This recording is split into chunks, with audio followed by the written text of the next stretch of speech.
Hello friends, मेरा नाम चंदन कुमार। हम लोग डिस्कस कर रहे हैं डीसी मशीन। आज डीसी मशीन में हम लोग देखेंगे पैरेलल ऑपरेशन ऑफ जनरेटर। तो जनरेटर का हम लोग पैरेलल ऑपरेशन क्यों करते हैं? तो सबसे पहले ये हम लोग देखते हैं कि रिक्वायरमेंट यानी इसका क्या जरूरत होता है कि हम लोग जो दो जनरेटर को पैरेलल ऑपरेशन में यानी पैरेलल कनेक्ट किए।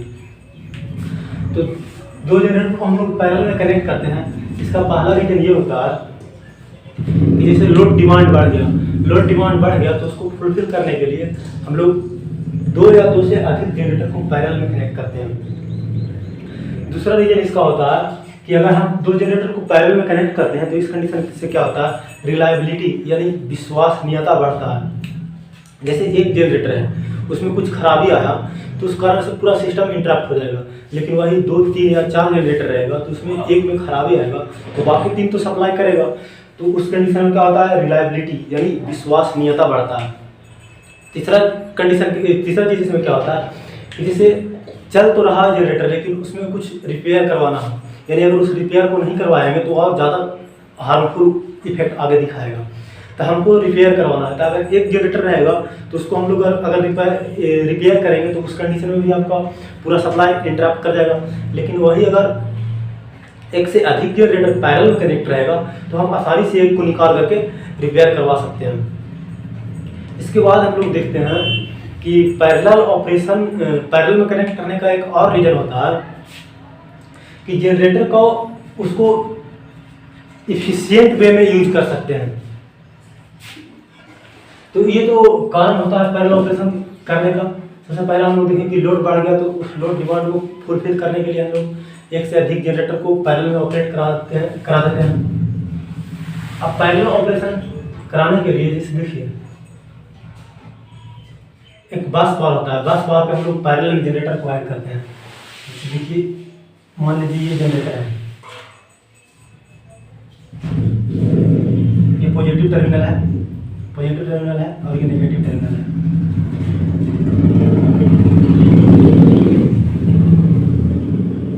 यहाँ कनेक्ट कर रहे हैं, इसको बोलते हैं बस बार। तो अगर लोड डिमांड बढ़ गया है एक और जनरेटर को, या जिस तरह से लोड डिमांड बढ़ते जाएगा तो उस तरह से हम लोग ज़्यादा जनरेटर को कनेक्ट करते जाते हैं।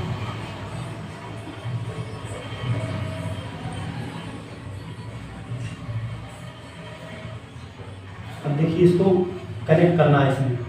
इसके लिए हम लोग क्या करेंगे, डायरेक्ट तो ले जाकर कनेक्ट नहीं कर देंगे।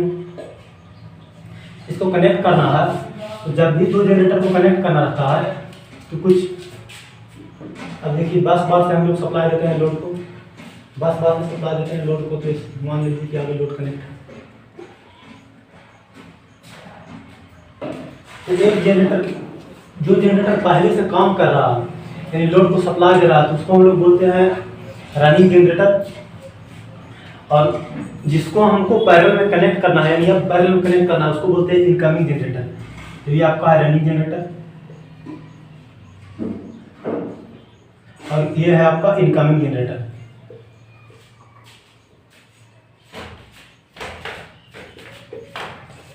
तो जनरेटर को पैरेलल में कनेक्ट करने के लिए कुछ कंडीशन या क्राइटेरिया होता है कि अगर वो उस क्राइटेरिया को फुलफिल कर रहा है तभी हम लोग उसको पैरेलल में कनेक्ट करेंगे।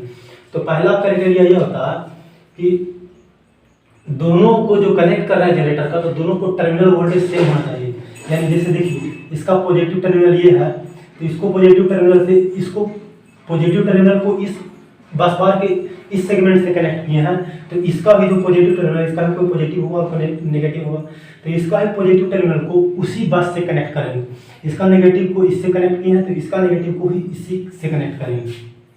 अब समझ लीजिए, देखिए यहाँ पे हम फील्ड को दिखा दे रहे हैं, दोनों के फील्ड को दिखा दे रहे हैं। अब इसका मतलब ये नहीं समझिएगा कि ये सेपरेटली एक्साइटेड है। हो सकता है इसको हम लोग शंट से या सेपरेटली भी हो सकता है। फिलहाल यहाँ पर समझिए कि ये इसको हम सप्लाई दे रहे हैं, फील्ड का सप्लाई है ये VF और ये फील्ड करंट है IF। इसको में एक रेजिस्टेंस कनेक्ट कर दीजिए। आपको इसको वैरी करवाना है तो रेजिस्टेंस कनेक्ट कर दीजिए। अब देखिए इसको क्यों कनेक्ट कर रहे हैं थोड़ा समझ में आएगा। इसमें भी एक रेजिस्टेंस कनेक्ट कर दीजिए। ये आपका फील्ड है, इसको ही वेरी करा दें। तो अगर इसको इनकमिंग जनरेटर को इसमें कनेक्ट करना है, इनकमिंग जनरेटर को बस बार में कनेक्ट करना है, तो सबसे पहला कंडीशन क्या होना चाहिए कि दोनों का टर्मिनल सेम होना चाहिए।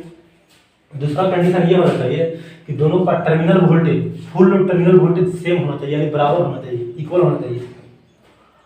तो ये रनिंग जनरेटर है, ये इनकमिंग जनरेटर है। तो इनकमिंग जनरेटर को अगर इसमें कनेक्ट करना है तो सबसे पहले क्या करते हैं, हम लोग जनरेटर को स्टार्ट करते हैं, और जनरेटर को स्टार्ट करने के बाद क्या करते हैं, इसका टर्मिनल वोल्टेज को हम लोग वेरी करवाते हैं। देखिए यहाँ पे वोल्ट मीटर लगा देते हैं, वोल्टेज नापने के लिए वोल्ट मीटर लगा दिए। अब यहाँ पे भी वोल्ट मीटर लगा हुआ रहता है। तो इसको जनरेटर को स्टार्ट कर दिए, इस इनकमिंग जनरेटर इसको स्टार्ट कर दिए। स्टार्ट करने के बाद देखें कि कुछ वोल्ट मीटर रीडिंग दे रहा है, इसका वोल्ट मीटर का रीडिंग देखें, तो इसका रीडिंग देखें और इसका रीडिंग देखें, दोनों का रीडिंग देखें। तो अगर कुछ डिफरेंस आ रहा है तो आप उस डिफरेंस को इस फील्ड करंट, यानी अगर यहाँ से आप फील्ड करंट वेरी करिएगा, रेजिस्टेंस को वेरी करा करके अगर आप फील्ड करंट वेरी करेगा तो उस कंडीशन में जो ये जनरेट हो रहा है वो भी वेरी करेगा। तो इस फील्ड करंट को वेरी करवा करके, रेजिस्टेंस की सहायता से फील्ड करंट को वेरी करा करके हम लोग फ्लक्स को वेरी कराते हैं, और फ्लक्स को वेरी करा करके हम लोग इसका वोल्टेज देखते हैं। और वोल्टेज देख करके जब हम लोग देखते हैं कि इसका वोल्टेज इसके वोल्टेज के बराबर हो जाता है, तब इसको हम लोग कनेक्ट कर देते हैं, इसको कनेक्ट कर देते हैं। अगर दोनों का वोल्टेज बराबर ना हो, कनेक्ट कर दीजिएगा, तो उस कंडीशन में क्या होगा, अगर इसका वोल्टेज कम था, इनकमिंग जनरेटर का वोल्टेज कम रहेगा और कनेक्ट कर दीजिएगा, तो उस कंडीशन में सर्कुलेटिंग करंट फ्लो करने लगेगा, यानी ये जनरेटर है, ये लोड के साथ साथ इसको भी पावर देने लगेगा। तो ये ओवरलोडेड हो जाएगा, क्योंकि लोड को ही सप्लाई करेगा और इसको इसमें भी कुछ पावर जाने लगेगा, तो उस कंडीशन में ये ओवरलोडेड हो जाएगा। और हो सकता है ओवरलोडेड होने के कारण ये आपका खराब भी हो जाए।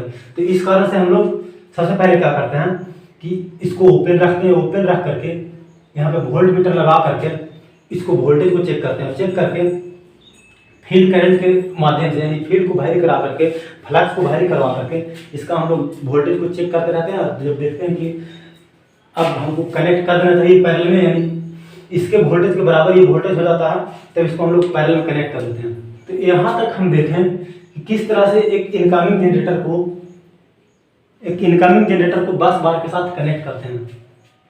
अब इसमें एक चीज और समझिए कि जब आप पैरेलल ऑपरेशन में कोई भी जनरेटर को कनेक्ट कर रहे हैं पैरेलल ऑपरेशन के लिए, तो जो जनरेटर पैरेलल ऑपरेशन के लिए कनेक्ट कर रहे हैं तो उसका कैरेक्टरिस्टिक कैसा होना चाहिए, जिस जनरेटर को आप पैरेलल ऑपरेशन के लिए कनेक्ट कर रहे हैं उसका कैरेक्टरिस्टिक होना चाहिए ड्रॉपिंग कैरेक्टरिस्टिक।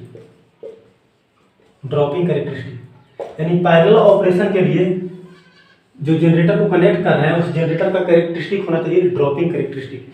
तो बताइए, तो ड्रॉपिंग कैरेक्टरिस्टिक किस जनरेटर का होता था? तो ड्रॉपिंग कैरेक्टरिस्टिक आपका शंट का होता था, डिफरेंशियल का होता था, अंडर कंपाउंड का भी होता था, डिफरेंशियल साथ ही साथ अंडर कंपाउंड का भी आपका ड्रॉपिंग कैरेक्टरिस्टिक होता था। ड्रॉपिंग कैरेक्टरिस्टिक का मतलब full load voltage no load voltage से कम, और इसका सीरीज का और साथ ही साथ ओवर कंपाउंड, सीरीज का और ओवर कंपाउंड का कैरेक्टरिस्टिक कैसा होता था? उसका राइजिंग कैरेक्टरिस्टिक होता था। तो अगर आपको पैरेलल ऑपरेशन में कनेक्ट करना है जनरेटर को, तो जनरेटर का कैरेक्टरिस्टिक क्या होना चाहिए? ड्रॉपिंग कैरेक्टरिस्टिक होना चाहिए। अब देखिए इस चीज़ को समझते हैं कि ड्रॉपिंग कैरेक्टरिस्टिक क्यों होना चाहिए, और अगर ड्रॉपिंग कैरेक्टरिस्टिक नहीं होगा तो उस कंडीशन में क्या होगा।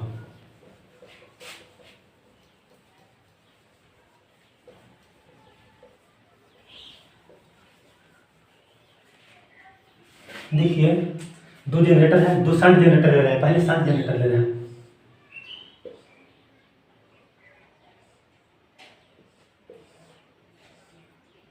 शंट जनरेटर ले रहे हैं,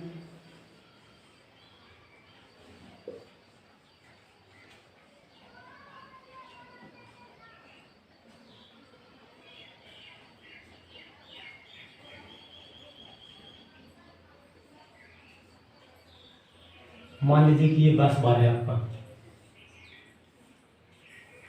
ठीक है।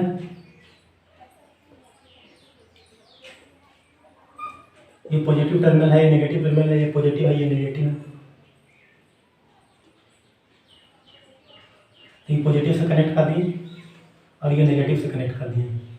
इसी तरह से इसको कनेक्ट करना है तो इसको पॉजिटिव से कनेक्ट कर दिए, इसको नेगेटिव से कनेक्ट कर दिए। अब देखिए इसमें क्या होगा,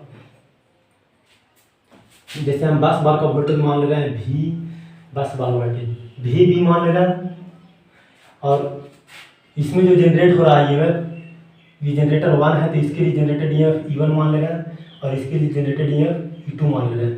इसका आर्मेचर रेजिस्टेंस R1, इसका आर्मेचर रेजिस्टेंस R2 मान ले रहे हैं। तो इससे होकर के कितना लोड करंट जाएगा, इससे होकर के कितना लोड करंट जाएगा उसको हमको निकालना है। तो देखिए यहाँ का वोल्टेज है VB 10 बार वोल्टेज, यहाँ का वोल्टेज है VB और यहाँ का वोल्टेज है E1।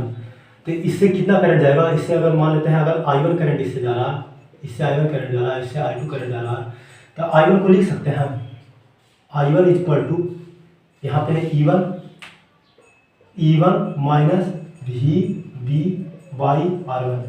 इसी तरह से I2 को भी लिख सकते हैं कि I2 कितना होगा। तो देखिए यहाँ का वोल्टेज E2 है और यहाँ का वोल्टेज V2 है, तो लिख सकते हैं कि E2 माइनस VB यानी 10 बार का वोल्टेज बाई R2। तो लोड में I1 करंट जनरेटर 1 आपका भेज रहा है और I2 current generator 2। I1 current generator 1 send कर रहा है लोड में और I2 करंट जनरेटर 2 सेंड कर रहा है। यहाँ से I1 जाएगा और यहाँ से I2 जाएगा, तो यहाँ से I1 प्लस I2 जाएगा। तो यहाँ पे लोड लगा देते हैं, आपका लोड में I1 प्लस I2 करंट जाएगा। तो I1 करंट जनरेटर 1 सप्लाई कर रहा है और I2 करंट जनरेटर 2 सप्लाई कर रहा है। अब देखिए हम ये मान ले रहे हैं थोड़ा देर के लिए कि कुछ चेंजेस आया, कुछ वाइब्रेशन आया लोड में या डिस्टर्बेंस आया, उस कारण से क्या हुआ कि प्राइमरी जनरेटर 1 का करंट बढ़ गया, जनरेटर 1 पे लोड बढ़ गया या जनरेटर 1 का करंट बढ़ गया यानी जनरेटर 1 ओवरलोडेड हो गया। जनरेटर 1 पर लोड बढ़ गया यानी ओवरलोडेड हो गया। तो कोई भी मशीन का ओवरलोडेड होना अच्छा नहीं है। तो देखिए अब देखते हैं कि ओवरलोडेड हुआ तो उस कंडीशन में क्या होता है, यानी ओवरलोडेड हुआ यानी जनरेटर 1 का करंट बढ़ गया यानी I1 बढ़ गया। अब देखिए I1 बढ़ेगा तो I1 के कारण I1 R1 ड्रॉप बढ़ेगा, साथ ही साथ आर्मेचर रिएक्शन भी बढ़ेगा।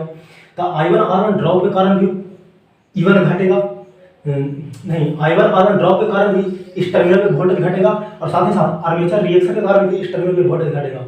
जब इस टर्मिनल पे वोल्टेज घटेगा तो देखिए यही टर्मिनल वाला वोल्टेज मिल रहा है फील्ड को, तो इस टर्मिनल पे वोल्टेज घटेगा तो इस कारण से फील्ड करंट VT मान लेते हैं इस टर्मिनल पे voltage, field current IF equal to VT by RF। तो इस टर्मिनल पे वोल्टेज घटेगा तो उस कारण से फील्ड करंट घट जाएगा, और जब फील्ड करंट घट जाएगा तो इसका फ्लक्स घट जाएगा, और जब फ्लक्स घट जाएगा तो इसका EMF घट जाएगा, और EMF घट जाएगा तो लोड करंट I1 घट जाएगा। यानी घट जाने का मतलब क्या होगा कि ओवरलोडेड था तो अब ये नॉर्मल स्थिति में आ गया। हम ये बोल रहे हैं कि दोनों I1 और I2 लोड को सप्लाई कर रहा था, तो किसी कारण से क्या हुआ कि I1 का वैल्यू बढ़ गया यानी जनरेटर 1 पे लोड बढ़ गया।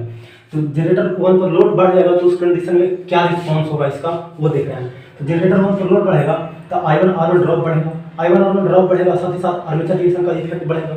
आर्मेचर रिएक्शन का इफेक्ट बढ़ने से I1 R1 ड्रॉप बढ़ने से इस टर्मिनल पे वोल्टेज घट जाएगा, और जब इस टर्मिनल पे वोल्टेज घट जाएगा तो आपका फील्ड करंट घट जाएगा VT बाई RF।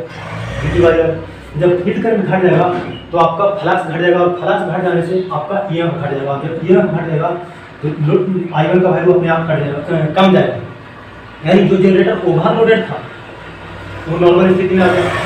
अब हम ये मान ले रहे हैं कि ऐसा सिचुएशन हो गया, इसका रिवर्स मान रहे हैं, कुछ ऐसा सिचुएशन हुआ कि जिस कारण से I1 पे लोड घट गया, लेकिन ये जो टोटल लोड इधर लगा हुआ ये तो अपना पूरा करंट ले रहा, यानी I1 पे लोड घट गया यानी I2 पर लोड बढ़ जाएगा, यानी I2 ओवरलोडेड हो जाएगा। तो जब I2 ओवरलोडेड हो जाएगा तो उस कंडीशन में क्या होगा, I2 R2 ड्रॉप बढ़ जाएगा, साथ ही साथ आर्मेचर रिएक्शन के कारण भी इस टर्मिनल में वोल्टेज घटेगा।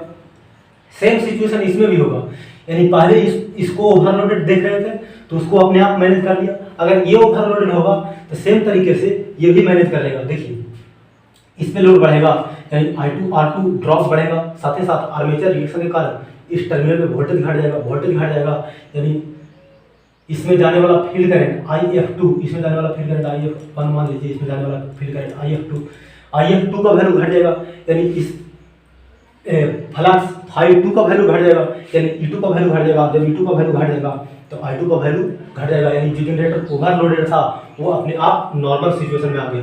ये नॉर्मल सिचुएशन में किस लिए आया?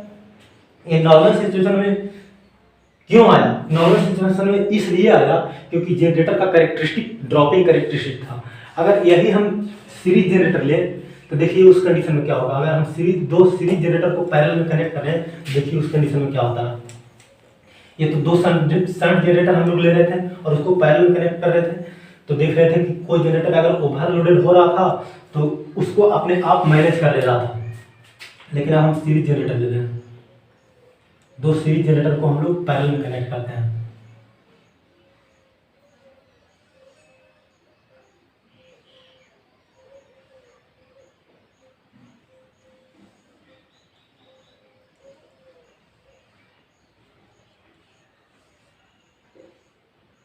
ये आपका दो सीरीज जनरेटर हो गया, जनरेटर 1 है, ये जनरेटर 2 है। E2 इसको मान लेते हैं, इसका जनरेट जो हो रहा है E1 मान लेते हैं, इसका आर्मेचर रेजिस्टेंस R1, इसका आर्मेचर रेजिस्टेंस R2, बस बार का वोल्टेज VB, बस बार वोल्टेज। तो ये कितना करंट सप्लाई करेगा? इससे करंट जा रहा है I1 मान लेते हैं, इससे करंट जा रहा है I2, लोड में करंट जाएगा I1 प्लस I2। तो I1 का वैल्यू क्या होगा? देखिए तो I1 का वैल्यू क्या लिख सकते हैं? I1 का वैल्यू हो जाएगा E1 minus I1 is equal to E1 minus VB by R1। इसी तरह से यहाँ अगर I2 इक्वल टू लिखें तो I2 इक्वल टू लिख सकते हैं E2 minus VB by R2। तो देखिए अब इसको इसमें हम लोग सेम काम करके देखते हैं, यानी किसी कारण से हम लोग मान रहे हैं कि जनरेटर 1 ओवरलोडेड हो गया। जनरेटर 1 ओवरलोडेड होने का मतलब I1 का वैल्यू बढ़ेगा।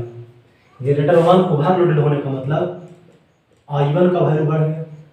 जब I1 का वैल्यू बढ़ जाएगा तो देखिए I1 करंट ही इसका फील्ड में फ्लो हो रहा है, तो जब I1 का वैल्यू बढ़ जाएगा तो आपका फ्लक्स भी बढ़ जाएगा, और जब फ्लक्स बढ़ जाएगा तो E1 का वैल्यू बढ़ जाएगा, और जब E1 का वैल्यू बढ़ जाएगा तो देखिए जब E1 बढ़ेगा तो I1 का वैल्यू दोबारा बढ़ जाएगा, और I1 का वैल्यू जब दोबारा बढ़ जाएगा यानी I1 का वैल्यू और बढ़ जाएगा। I1 का वैल्यू और बढ़ने का मतलब क्या होगा कि अब ये और अपने ऊपर और लोड लेते जाएगा। I1 का वैल्यू फिर से बढ़ जाएगा, और फिर से I1 का वैल्यू बढ़ जाएगा, यानी फिर से फ्लक्स बढ़ेगा, फिर से फ्लक्स बढ़ेगा, यानी फिर से E1 बढ़ेगा, और फिर से E1 बढ़ने का मतलब क्या होगा कि फिर से अब I1 बढ़ेगा। यानी अगर सीरीज जनरेटर ले रहे हैं तो उस कंडीशन में क्या देख रहे हैं कि अगर गलती से या किसी भी कारणवश से अगर एक जनरेटर में थोड़ा सा भी चेंज आता है, थोड़ा ओवरलोडेड होता है, तो उस कंडीशन में क्या देख रहे हैं कि उसका इफेक्ट ये होता है कि धीरे धीरे वो ओवरलोड होते ही जाता है। अब एक सिचुएशन ऐसा भी आएगा कि टोटल करंट को भी सप्लाई करेगा, यानी इसका इवन इतना अधिक बढ़ जाता है कि ये टोटल करंट को ही सप्लाई करेगा, लोड का करंट को ही सप्लाई करेगा, और साथ ही साथ इस जनरेटर को ही सप्लाई करने लगेगा। यानी जो जनरेटर 2 है ये सीरीज मोटर जैसा बिहेव करने लगेगा। तो उस कंडीशन में क्या होगा, जनरेटर E1 बहुत ज़्यादा ओवरलोडेड हो जाएगा, यानी जनरेटर 1 आपका क्या हो सकता है, जनरेटर 1 आपका खराब हो सकता है, जनरेटर 1 में आपका फॉल्ट आ सकता है, यानी जनरेटर 1 खराब हो सकता है। सेम सिचुएशन अगर जनरेटर 2 के साथ हो, यानी जनरेटर 2 किसी कारणवश से थोड़ा सा ओवरलोडेड हो जाए, तो थोड़ा सा ओवरलोडेड होने के कारण सेम सिचुएशन इसमें भी आएगा कि वो ओवरलोडेड होते जाएगा और पूरा लोड को ही सप्लाई करने लगेगा। एक समय ऐसा आएगा साथ ही साथ जनरेटर 1 को ही सप्लाई करने लगेगा, यानी जनरेटर 1 मोटर के जैसा बिहेव करने लगेगा। तो हम लोग क्या देख रहे हैं, ये किस कारण से हुआ? ये इसलिए हुआ क्योंकि सीरीज जनरेटर का कैरेक्टरिस्टिक क्या होता है, सीरीज जनरेटर का कैरेक्टरिस्टिक होता है ड्रॉपिंग होता है शंट का। सीरीज जनरेटर का कैरेक्टरिस्टिक होता है राइजिंग कैरेक्टरिस्टिक।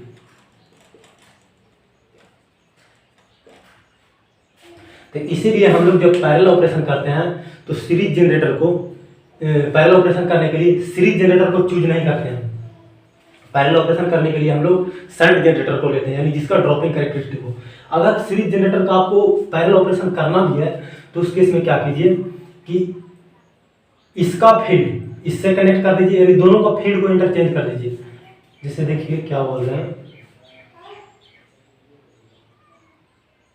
ये जो करंट है दोनों को फील्ड में अपना वाला करंट नहीं करना चाहिए।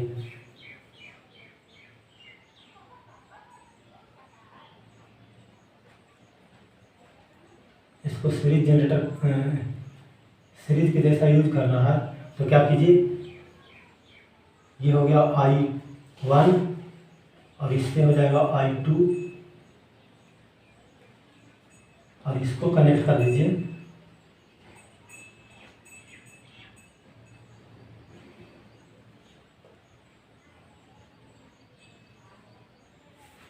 देखिए अगर आपको सीरीज जनरेटर का पैरेलल ऑपरेशन करना है तो क्या कीजिए, जनरेटर 1 के बाइंडिंग को, जनरेटर 1 का बाइंडिंग ये है RF1 RF2। अगर आपको सीरीज जनरेटर का पैरेलल ऑपरेशन करना है तो क्या कीजिए, जनरेटर 1 का बाइंडिंग को जनरेटर 2 के करंट से एक्साइट कीजिए और जनरेटर 2 के बाइंडिंग को आर्मेचर करंट 1 से यानी इससे एक्साइट कीजिए। ये बोल रहे हैं कि दोनों के एक्साइटेशन करंट को एक्सचेंज कर दीजिए, दोनों को अपने आप वाला करंट से एक्साइट ना करके दोनों को एक दूसरे करंट से एक्साइट कीजिए। अब देखिए इस कंडीशन में क्या होता है, जनरेटर 1 को हम लोग एक्साइट कर रहे हैं 2 वाला करंट से और 2 को एक्साइट कर रहे हैं 1 वाला करंट से। अब देखिए इस कंडीशन में क्या होगा, अगर मान लेते हैं, देखिए करंट तो यही रहेगा, I1 सप्लाई करेगा E1 माइनस VB/R1, I2 इतना करंट सप्लाई करेगा। अब देखिए मान लेते हैं कि I1 यानी जनरेटर 1 पर लोड बढ़ गया, यानी I1 का वैल्यू बढ़ गया। तो जब I1 का वैल्यू बढ़ जाएगा तो उस कंडीशन में क्या होगा, जब I1 का वैल्यू बढ़ेगा तो अब Φ2 का वैल्यू बढ़ेगा, यानी फ्लक्स 2 का वैल्यू बढ़ेगा। और जब Φ2 का वैल्यू बढ़ेगा तो उस कंडीशन में E2 का वैल्यू बढ़ेगा, और जब E2 का वैल्यू बढ़ेगा तो उस कंडीशन में I2 का वैल्यू बढ़ेगा, यानी सेकेंडरी जनरेटर नंबर 2 पे लोड बढ़ेगा। देखिए क्या बोल रहे हैं कि अब क्या हो रहा है कि अगर I1 का वैल्यू बढ़ रहा है, यानी जनरेटर 1 पर लोड बढ़ रहा है, जनरेटर 1 पर लोड बढ़ने के कारण इसका EMF बढ़ रहा है, इसमें I1 इसमें जाएगा, तो इसमें I1 जाएगा तो E2 बढ़ेगा, और जब E2 बढ़ेगा तो I2 बढ़ेगा, और जब I2 बढ़ेगा तो इसको बोल सकते हैं कि I1 का वैल्यू बढ़ जाएगा, I2 बढ़ेगा यानी जनरेटर नंबर 2 पे लोड बढ़ेगा, जनरेटर 2 पे लोड बढ़ेगा यानी 1 पे अपने आप घट गया, यानी अब जब लोड बढ़ रहा है तो उसको अपने आप मैनेज कर रहा है। अब मान लेते हैं कि सेकेंडरी यानी सेकेंड वाला जनरेटर नंबर 2 पर लोड बढ़ेगा, तो जनरेटर नंबर 2 पर लोड बढ़ जाएगा तो उस कंडीशन में क्या होगा, जनरेटर नंबर 2 पे लोड बढ़ जाएगा तो उस कारण से देखिए 2 वाला करंट इसमें जा रहा है, 2 वाला करंट इसमें जा रहा है, तो अगर I2 बढ़ेगा तो इस कारण से Φ1 बढ़ेगा, और Φ1 बढ़ेगा तो E1 बढ़ेगा, और जब E1 बढ़ेगा Φ1 बढ़ेगा तो E1 बढ़ेगा, और E1 बढ़ेगा तो I1 बढ़ेगा, और जब I1 बढ़ेगा तो इसका मतलब I2 घट जाएगा। स्टार्ट कहाँ से किए थे कि I2 किसी कारण बस बढ़ गया, I2 बढ़ गया तो Φ1 बढ़ेगा, Φ1 बढ़ेगा तो E1 बढ़ेगा, E1 बढ़ेगा यानी I1 बढ़ेगा, और I1 बढ़ेगा यानी I2 घट गया। तो यही तो हम लोग चाह रहे थे कि किसी पे ओवरलोड हो, किसी पे लोड बढ़े तो उसको अपने आप मैनेज कर ले।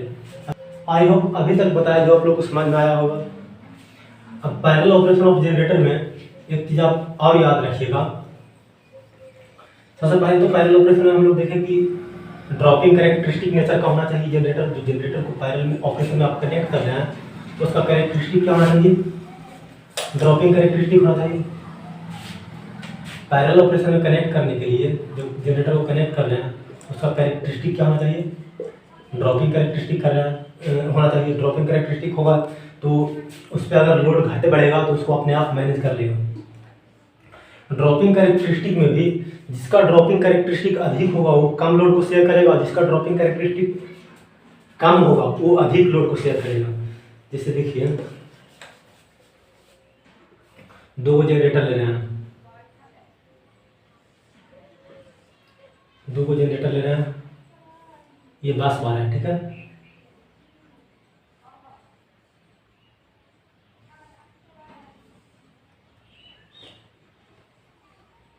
ये G1 है, जनरेटर 1 है, जनरेटर 2 है। इसका E1 मान ले रहे हैं, इसका E2 मान ले रहे हैं, और इसका VB 10 बार का वोल्टेज VB मान ले रहे हैं। तो हम ये बोल रहे हैं कि जिसका ड्रॉपिंग कैरेक्टरिस्टिक अधिक होगा, जिसका ड्रॉपिंग कैरेक्टरिस्टिक अधिक होगा वो कम लोड को शेयर करेगा।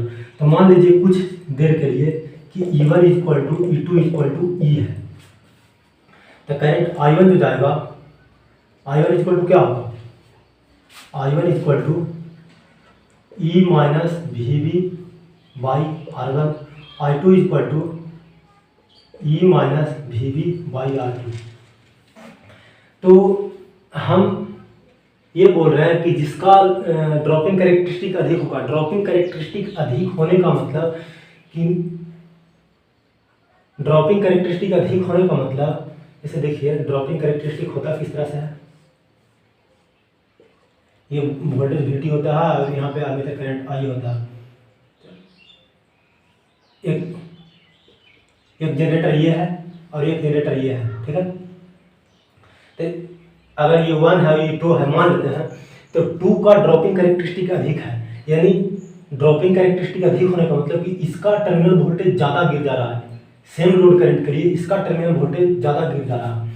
तो अगर इसको अगर हम दूसरे शब्द में कहें कि अगर हमको दोनों के लिए सेम वोल्टेज चाहिए, तो देखिए हमको इतना वोल्टेज चाहिए, इतना वोल्टेज चाहिए, तो इतना वोल्टेज में जनरेटर 1 ज़्यादा करंट को सप्लाई कर दे रहा है और जनरेटर 2 देखिए जनरेटर 1 इतना करंट को सप्लाई कर दे रहा है और जनरेटर 2 इतना ही करंट को सप्लाई कर रहा है। देखिए इसको आप यहाँ से समझिए क्या बोल रहे हैं कि जिसका ड्रॉपिंग कैरेक्टरिस्टिक अधिक होगा वो कम लोड को शेयर करेगा, और जिसका ड्रॉपिंग कैरेक्टरिस्टिक कम होगा वो ज़्यादा लोड को शेयर करेगा। तो देखिए इसका ड्रॉपिंग कैरेक्टरिस्टिक अधिक है, 2 का ड्रॉपिंग कैरेक्टरिस्टिक अधिक है, तो सेम वोल्टेज के लिए जैसे मान लेते हैं इतना वोल्टेज हमको चाहिए लोड पे, तो सेम वोल्टेज के लिए ये इतना ही करंट को शेयर कर रहा है जनरेटर नंबर 2 जिसका ड्रॉपिंग कैरेक्टरिस्टिक अधिक है, और जनरेटर नंबर 1 जिसका ड्रॉपिंग कैरेक्टरिस्टिक कम है वो इतना लोड यानी उससे होकर के इतना करंट फ्लो हो रहा है। तो जनरेटर 1 ज़्यादा लोड को शेयर कर रहा है, जनरेटर 2 कम लोड को शेयर कर रहा है। उसको यहाँ से भी समझ सकते हैं कि दोनों में हम जनरेटर लिए सेम लिए हैं E minus VB by R1। तो इसी को हम दूसरे शब्द में ये भी बोल सकते हैं कि जिस जनरेटर का इंटरनल रेजिस्टेंस अधिक होगा, इंटरनल रेजिस्टेंस अधिक होगा यानी ड्रॉप अधिक होगा, और ड्रॉप अधिक होगा यानी वो ज़्यादा ड्रॉपिंग नेचर का होगा।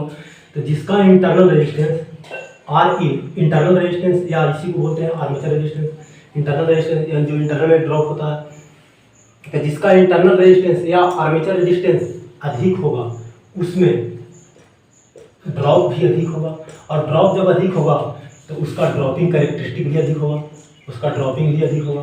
तो जब उसका ड्रॉपिंग अधिक होगा तो वो कम लोड को शेयर करेगा, लोड शेयर उसका कम होगा। जिसका आर इंटरनल या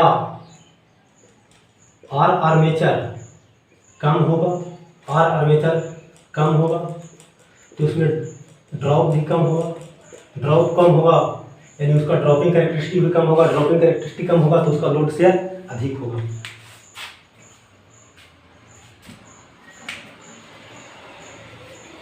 आई होप अभी तक जो बताया आप लोगों को समझ में आया होगा। यहीं पे आज जनरेटर खत्म होता है। अब अगले वीडियो से हम लोग देखेंगे मोटर के बारे में देखेंगे।